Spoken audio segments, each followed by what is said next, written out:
Hey everybody, it's Jimmy from the DIY and Digital, and I've got a quick preview of what's coming up this week and next week on my channel, plus a quick tip for you guys.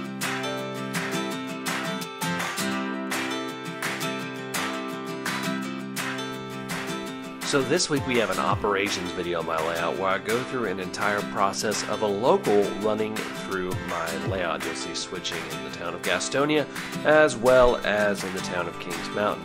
So that's what's coming up this week. Then next week we have a really good edition of dollar store model railroad finds. I went to a different dollar store than the one I typically go to, and I found some really neat stuff. So you're definitely not going to want to miss that. And now on to the quick tip.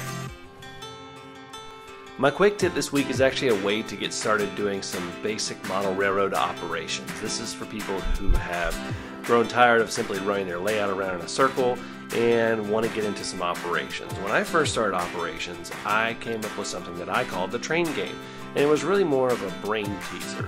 And what I did was I assigned every one of my pieces of rolling stock a number, and then I had my list of industries. Then I took a random number generator and I let it pick numbers and just put where each car would start by randomly generating a number of how many cars. And I had a list of how many cars would fit at each spot.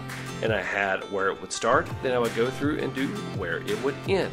So it was a really simple way to be able to move cars around my layout and have kind of an operation.